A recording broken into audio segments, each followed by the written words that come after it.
যুবক যৌবনে থাইকা, পুরুষ পুরুষত্বে থাইকা, নারী নারীত্বে থাইকা, পদালা পদে থাইকা, আধিপত্যওয়ালা আধিপত্যে থাইকা, সম্পত্তিওয়ালা সম্পত্তি পাওয়ার পরে, মেইলওয়ালা মেইল পাওয়ার পরে, ফ্যাক্টরিওয়ালা ফ্যাক্টরি পাওয়ার পরে, হাটওয়ালা হাট পাওয়ার পরে, বাজারওয়ালা বাজার পাওয়ার পরে, রোডওয়ালা রোড পাওয়ার পরে, ঘাটওয়ালা ঘাট পাওয়ার পরে, প্রত্যেক ব্যক্তি পাওয়ার পরে যখন আল্লাহর থেকে ভুলা যায়, আল্লাহর থেকে দূরে সরে, তো আল্লাহ জিজ্ঞাসা করে কাছের থেকে আইসা, হাল ওয়াজাদতা আজওয়াদা মিন্নি, আমার চেয়ে বড় দাতার সন্ধান কি তোর কাছে আছে? বলেন আছে নাকি? হ্যাঁ, কর্ম ছাড়া বেতন কে দিবে? আছে কেউ দেওয়ার? কোন কোম্পানির মালিক আছে যে কর্ম লাগবে না, মাসের শেষে বেতন নিয়ে যাইস? হ্যাঁ, দুনিয়ার তুই তো রীতি তো উল্টা, যতটুকু খাটায় অতটুকু তো দেয় না, ঠিক না? যত কম দিয়া পারে, ঠিক না? খাটাবে 12 ঘন্টা, বেতন দিবে 6 ঘন্টা, ঠিক না? খাটাবে 18 ঘন্টা, বেতন দিবে 8 ঘন্টা, ঠিক না? এটাই তো দুনিয়ার রীতি। আল্লাহ তো সব ফিরিয়ে দিতেছে। অক্সিজেন কে দেয়? হায় হায়, 1 টাকা লিটারও যদি অক্সিজেনের দাম আল্লাহ রাখতেন, তাইলে বর্তমানে দুনিয়াতে 800 কোটি মানুষ, পূরণ দেন 550 দিয়া, দেখেন কত লিটার হয়। 1 টাকা যদি পার লিটার হতো, তাহলে আমাদেরকে ডেলি 550 লিটার অক্সিজেনের জন্য 550 টাকা দিতে হতো। যদি পার শ্বাসে 1 পয়সা হইতো, 1 পয়সা, এটা দিয়া ভাবেন, এটা দিয়া যুবক পায়ে হাত রেখা বলি, এটা দিয়া ভাবো, হইতে পারে বিবেকের পর্দা খুলতে পারে। আর যদি না করলো, তাহলে দুনিয়ার জীবনটা কেটে যাবে। কোন প্রতিরোধ করার কোন মেশিন আসে নাই যে দুনিয়ার জীবনের গতির উপরে প্রতিরোধ তৈরি করবে, বাধাগ্রস্ত করবে। কোন মেশিন আসে নাই। এই গতিকে রোধ করবে, আমাদের জীবনের যাত্রার গতিকে রোধ করবে।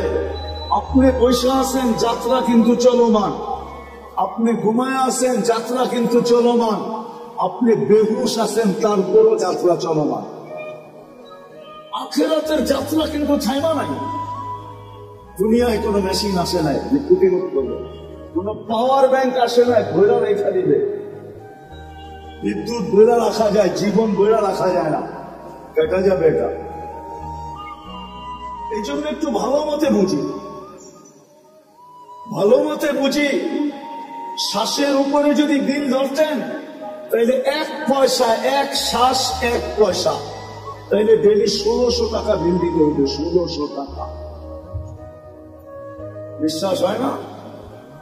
1,60,000 পয়সায় 1600 টাকা হয়। 1,60,000 বা শ্বাস প্রশ্বাস নেই। যদি পার ডায়ালিসিসে 100 টাকা হতো, পার ডায়ালিসিস, একবার ডায়ালিসিস করতে কয় টাকা লাগে চেয়ারম্যান সাহেব? কত? আরে আমি 4 থেকে 4,500 টাকা লাগে। 3,000 ভালো জায়গায় করাইলে 4,500 টাকা। আর যদি আরেকটা আছে গণস্বাস্থ্যতে করাইলে 1200-1300 টাকা লাগে। আচ্ছা, 1000 টাকা ধরলাম। আল্লাহ যদি পার ডায়ালিসিসে 100 টাকা নিতেন, 100, তো ডেলি 3700 টাকা ডায়ালিসিসে দিতে হতো। আল্লাহ কুদরত দ্বারা আমাদেরকে সুস্থ রাখার জন্য ডেলি 36 বার ডায়ালিসিস করে। 36 বার।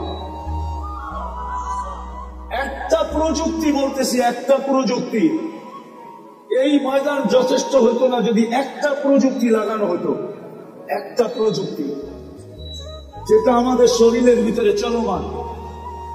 আমাদের শরীরের ভিতরে ডেঙ্গু জ্বর এত বিপজ্জনক কেন? এটা তো জ্বরই, জ্বর তো চিরাচরিত ছিল, এটা এত বিপজ্জনক কেন? কি কারণে জানেন? আরে বলতে পারবেন? কেননা আমাদের একটা রক্তের ব্লাড সেল আছে, এটা হলো হোয়াইট ব্লাড সেল। ডেঙ্গু জ্বর হইতে দেরি, হোয়াইট ব্লাড সেল দ্রুত গতিতে নিচে নামতে দেরি করে না। যদি 10,000 15,000 চলে আসে, এটার কমসে কম 1.5 লাখ থাকতে হবে, উপরে 4.5 লাখ। 1.5 লাখের নিচে আসলেই ডাক্তার সারাদিন দেখতে থাকবে যে কত কমতেছে। যদি 10-15-তে চলে আসলো তো ডাক্তার বলবে এবার রক্ত দেন।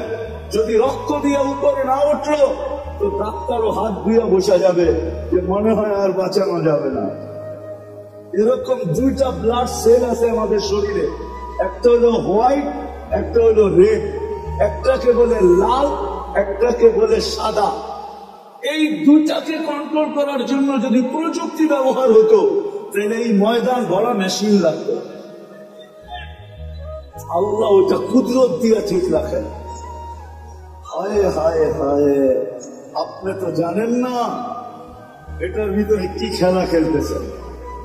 আমি ডাক্তারি পড়াইতে আসি না, খুললে খুলতে পারি, সারা রাত্র চলে যাব। শুধু শুধু তো আল্লাহ বলেন না অফি আনফুসিকুম আফালা তুবসিরুন। তুই শিক্ষিত তো হইলি বটে, কিন্তু তোর ভিতরে আমি কি কুদরত ফিট করছি ওটা আমি বাবার তোর কোনোদিন। দুইটা এরকম হয়তো রাস্তা দিয়ে হাঁটতেন, জীবন একজন আরেকজনটা দেখাচ্ছি কয়া কইরা যেতেন, ঠিক না? এত বড় বড় লাগতো, এত বড় বড়, এতটুকু জায়গার ভিতরে ফেটে গেছে। যাক, যেটা বলেই বুঝাইতেছিলাম সে জায়গায় চলে আসছি। মেরে দোস্ত গুছায়া নিয়ে যেতে হবে, প্রস্তুতি নিয়ে যেতে, প্রস্তুতি নিয়ে যেতে হবে, নিজেকে ঘোরা নিয়ে যেতে হবে। সদিচ্ছায় আসি নয়, সদিচ্ছায় যাব না, চিরদিন এখানে থাকবো না, এটাই সত্য। নিজেকে ঘোরা নিয়ে যেতে হবে, গুছায়া নিয়ে যেতে হবে, প্রস্তুতি নিয়ে যেতে হবে। এই ছোট সময়টার ভিতরে ওইখানে সময় পাওয়া যাবে কিন্তু মূল্য পাওয়া যাবে না। ওইখানে সময় পাওয়া যাবে। আজকে তো সারা দিনে একবার আল্লাহ বলার সুযোগ হয় না। এই মজমায় আছে এরকম যুবক যে সারা দিনে একবার মনের থেকে আল্লাহকে ডাকে না, আল্লাহ বলে না একবার। এই মজমায় আছে সারা দিনে 200 বার আল্লাহ আল্লাহ বলে না, সকালে একবার 100, বিকালে 100। আছে এই মজমা, বেশিরভাগই এই মজমায়। এই মজমায় আছে এরকম লোক সারা বৎসরে একবার কোরআনটাকে নিয়ে পড়তে তো জানে না, কোরআনটাকে নিয়ে একবার একটা চুমা দেয় না, এরকম করে একটা চুমা দেয় না একবার বৎসরে। রাগ হয়ে গেলেন? অথচ ভালোবাসা যদি চুমা দিতেন তাহলে ওয়াদা তো ছিল আমিও তোকে ভালোবাসা চুমা দিব, আমিও তোকে ভালোবাসবো। তুই আমার কালামকে চুমা দিলি, আমি তোকে ভালোবাসি, বাসবো না তো বাসবো না কেন? না বাইসা যাবো তো যাবো কোথায়? আমিও তোকে ভালোবাসবো। ছোট জীবনটাকে ঘুরা দিতে হবে। চিরদিন নিজের ইচ্ছায় আসি নাই, নিজের ইচ্ছায় যাব না, চিরদিন এখানে থাকবো। এটাই আল্লাহর দাবি। কোরআন এটাই বলে,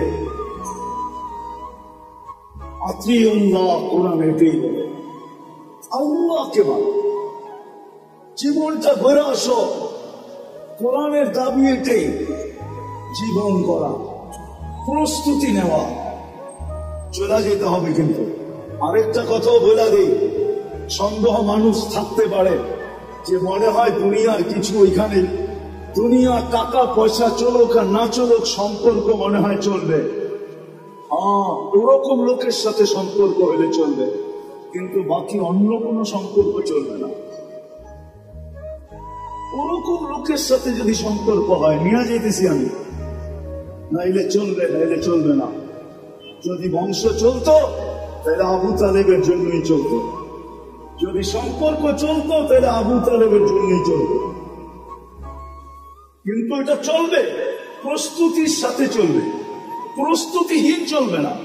আপনি যত উঁচা গড়েই জন্ম নেন না কেন, যত উঁচা গড়েই জন্ম নেন না কেন, আবু তালেবের চেয়ে বেশি মুহাম্মদুর রাসূলুল্লাহর রক্ত, আবু তালেবের শিরার রক্ত একই রক্ত দুই শিরায়, অথচ মুহাম্মদুর রাসূলুল্লাহ সাল্লাল্লাহু আলাইহি ওয়াসাল্লামের দূষিত রক্ত পান করতে দেরি, আল্লাহর রাসূলের মুখ থেকে ঘোষণা আসতে দেরি হয় নাই, তোর শরীর জাহান্নামের উপরে হারাম। অথচ আবু তালেবের শরীরে আর মুহাম্মদুর রাসূলুল্লাহর শরীরে একই রক্ত দৌড়াইতেছিল, কোনো কাজে দেয় না। আমাদেরও প্রস্তুতির সাথে সম্পর্ক কাজে দিবে, এটা আমি মানি, এটা আমি অস্বীকার করি না। প্রস্তুতির সাথে সম্পর্ক কাজে দিবে, নাহলে কোরআন কেন বলবে, কোরআন কেন বলবে, কোরআন কেন বলবে যে তোমাদের তোমাদের পরিবার পরিজনকে তোমাদের সাথে মিলায় আলহাকনা বিহিম যুররিয়াতাহুম, প্রস্তুতির সাথে চলবে, আলহাকনা বিহিম যুররিয়াতাহুম চলবে। এই জন্য আল্লাহর দাবি হলো প্রস্তুতি নিয়ে নিতে হবে।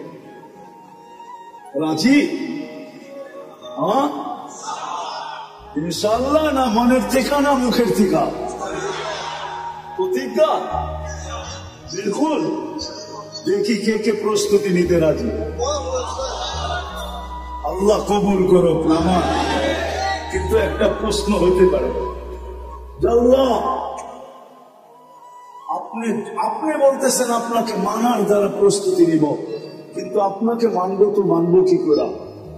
চোখে তো আপনাকে দেখা যায় না, কানে তো আপনার কথা শোনা যায় না, ধ্যান ধারণায় তো আপনাকে আনা যায় না, ধ্যান ধারণায় তো আনা যায় না, বর্ণনা দিয়ে তো শেষ করা যায় না। দুনিয়ায় সামান্য পদস্থ মানুষ হলেই সিরিয়ালের জন্য মাসের পর মাস অপেক্ষা করতে হয় না? নাই বাংলাদেশে এরকম কোন ডাক্তার আছে? 3 মাস 4 মাস আগে সিরিয়াল নিতে হয়, ঠিক না? সামান্য একজন ডাক্তার, ঠিক না? কি আরে রাগ হয়ে গেলেন বুঝি, ঠিক না? কত মানুষ ওনার হাতে ভালো হয়েছে, আবার কত মানুষ ওনার হাতে আজিম পুরো গেছে, ঠিক না? না যায় নাই, না যায় নাই। বড় ডাক্তারের হাতে মানুষ মরে বেশি, এটা জানেন? ছোট ডাক্তার তো ভয় পায়, এই জন্য খালি রেফার করে। কি করে? সব মুসিবত বড় জনের কান্দে পড়ুক, আমার কান্দে পড়ার দরকার নাই। আবারও এটাও ভাবে আজিমপুরের কাছ দিয়ে গেলে আমার চেহারা ঢেকে যেতে হবে, খামাখা এটাও দরকার নাই, বড় ডাক্তারের কাছে পাঠায় দেয়, ঠিক না? 1 মাস 2 মাস 3 মাস আগে সিরিয়াল নিতে হয়, ঠিক না? একজন মানুষ হয়ে যদি 3 মাস পর্যন্ত ঘুরতে হয়, তাহলে আল্লাহ তো আল্লাহ, ঠিক না? আল্লাহ চিনেন? আল্লাহকে তো চোখে দেখা যায় না, কথা শোনা যায় না, কানে ধ্যান ধারণায় আনা যায় না, বর্ণনা দিয়ে শেষ করা যায় না। আল্লাহ তো আল্লাহ না, আল্লাহ তো রহমান, আল্লাহ তো রহিম, আল্লাহ তো মালিক, আল্লাহ তো কুদ্দুস, আল্লাহ তো সালাম, আল্লাহ তো মুমিন, আল্লাহ তো মুহাইমিন, আল্লাহ তো আজিজ, আল্লাহ তো জব্বার, আল্লাহ তো মুতাকাব্বিরুল খালিকুল বারিকুল মুসাব্বিরুল গফফারুল কহ্হারুল ওয়াহ্হাবুর রাজ্জাকুল ফাত্তাহুল আলিমুল কাবিদুল বাসিতুল খাফিদুর রাফিউল মুইজ্জুল মুদিল্লুস সামিউল বাসীরুল হাকামুল আদলুল লতীফুল খবীরুল হালিমুল আযীমুল গফুরুশ শাকুরুল আলিয়ুল কবীরুল হাফিজুল মুকিতুল হাসিবুল জলিলুল করিমুল রকিবুল মুজিবুল ওয়াসি আল হাকিমুল ওয়াদুদুল মজিদুল বাঈসুশ শাহীদুল আকুল ওয়াকিলুল কবিয়ুল মতিনুল ওয়ালিদুল হামিদুল মুসি আল মুবদি আল মুঈদ আল মুহয়ি আল মুমীত আল হাইয়্যু আল কাইয়্যুম আল ওয়াজিদ আল মাজিদ আল ওয়াহিদ আল আহাদ আল সামাদ আল কাদির আল মুক্তাদির আল মুকদ্দম আল মুআখ্খার আল আউয়াল ওয়াল আখির আল যাহির ওয়াল বাতিন আল ওয়ালি আল মুতাওয়ালি আল বার আল তাওয়াব আল মুনতাকিম আল আফু আল রাউফ মালিক আল মুলক যাল জালালি ওয়াল ইকরাম আল মুকসিত ওয়াল জামি ওয়াল গনি ওয়াল মুগনি আল মানি আল দার আল নাফি আল নূর আল হাদি আল বদি ওয়াল বাকি আল ওয়ারিস ওয়াল রশিদ আস সাবুর জাল্লে জালালু। আল্লাহ তো 99 পদের মালিক, 4 পদের শুরু নেই শেষ নাই। তাকে পাবো তো পাবো কি করে? পাইলেই জীবন গড়া হবে, গোছানো হবে। পাবো তো পাবো কি করে? তো আল্লাহ বলতেছে আতিউর রাসূল, মেনে নিলাম, দাবি ফিরায় নিলাম। প্রশ্ন যখন উঠা গেছে, জানি না ওলামা একমত হবে কিনা, আমার তাখায়্যুল বলে আল্লাহ দাবি ফিরায় নিলেন। তারপরেই বললেন আতিউর রাসূল, আমার বন্ধুকে মানলেই হবে। আমার বন্ধুকে, আরেক জায়গায় কোরআনে বলছে মান আতা আর রাসূল ফাকাত, আমার বন্ধুকে মানলো তো আমাকে মানলো। আমার বন্ধুকে মানো, বন্ধুকে মানলেই হবে। সম্মেলন তো এদিকের জন্য ওদিকে যাইতেও পারতেছি না। আজকে তো উম্মত বন্ধুকে চিনে না, নিজের নবীকে চিনে না। নবী সম্বন্ধে কোনো ধারণা নাই আমাদের, নবী সম্বন্ধে কোনো ধারণা নাই। দেখি আপনাদের ভিতরে দিল আছে কিনা, একটু টাচ দিয়া দেখুন। আল্লাহ সহজ করছেন, আমার বন্ধুকে মানো, আমার বন্ধুর অনুগত্য হোক, তাইলে আমার অনুগত্য হবে। আমার বন্ধুকে মানলেই আমার মানা হবে। আর আমি কিচ্ছু চাবো না। বন্ধু পক্ষে তো আমি পক্ষে। কোরআনও বলতেছে, কোরআন ওয়াস্তাগফারা লাহুর রাসূল লাওয়াজাদুল্লাহা তাওয়াবার রাহিমা। ওয়াস্তাগফারুল্লাহ ওয়াস্তাগফারা লাহুর রাসূল, আল্লাহর কাছে মাপ চাইলো তো আল্লাহ তার দিকে দেখবে না, বন্ধুর দিকে দেখবে। বন্ধু কি বলে? বন্ধু যদি খালি ইশারা করে দিল, ইশারা ওয়াস্তাগফারা লাহুর রাসূল লাওয়াজাদুল্লাহা তাওয়াবার রাহিমা, আল্লাহ বলে সব গুনাহ মাফ করে দিব। তুই কত গুনাহ করছিস, কি কি করছিস, এটা আমার দেখার বিষয় না। বন্ধু পক্ষে তো আমি পক্ষে। কিন্তু উম্মত তো বন্ধুই চিনে না। কি করলো এটাও জানে না, কি করতেছে এটাও জানে না, কি করবে এটাও জানে না। আজকে তো উম্মত নবী চিনে না। যদি চিনতো তাহলে আমাদের দেশে আবার কাদিয়ানি হয় কি করে? যেখানে মানুষ চিনে, আসল নকল চিনে। হ্যাঁ, যেই ব্যাংকে নকল টাকা চিনার মেশিন থাকে, ওই ব্যাংকে কি নকল টাকা জমা দেওয়া যায় নাকি? ও তো মেশিনে চেক করে নিবে, ঠিক না? হ্যাঁ, খালি জমা দিতে গেলেই হবে, শুধু চেক করে টাকা ছিঁড়া ছেড়া দিবে না, বরং হাত করি লাগে জেলখানায় ঢুকায়া দিবে। তাই আমাদের দেশে কি করে হয় কাদিয়ানি? বুঝা গেল নবী ছিলেন না। নবী ওলামারা রাগ হয়ে যায় না। আজকে যুবকরা নবী ছিলেন না, স্কুল কলেজ আলাদা ছিল না, ইউনিভার্সিটি আলাদা ছিল না, জেনারেল শিক্ষিত আলাদা ছিল না, সাধারণ মানুষ নবী ছিল না।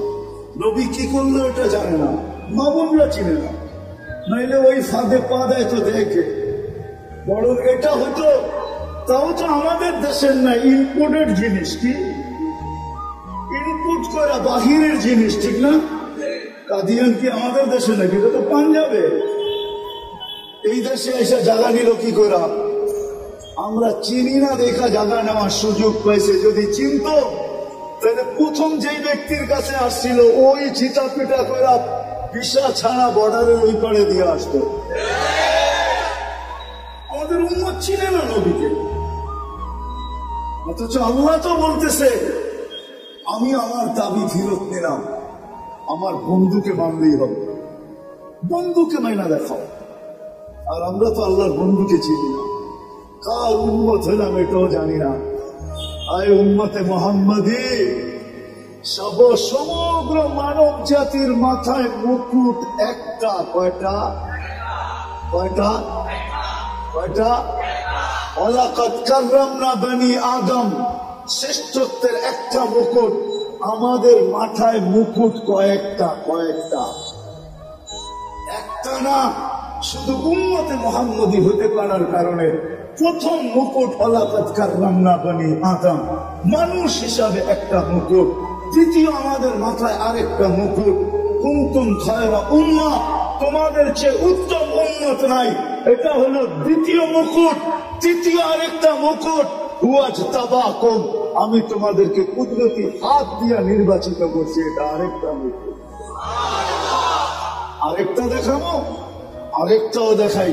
তোমাদের মাথায় চতুর্থ মুকুট, শুহাদা আলান নাস, শুহাদা ويكون الرسول شهيدا عليكم وتكونوا شهداء على الناس। উম্মতে মুহাম্মদী কিয়ামতের দিন আমি তোমাদেরকে আমার পক্ষে সাক্ষী হিসাবে আমার পাশে দাঁড় করাবো। এই উম্মত সমস্ত উম্মতের উপরে সাক্ষী হবে।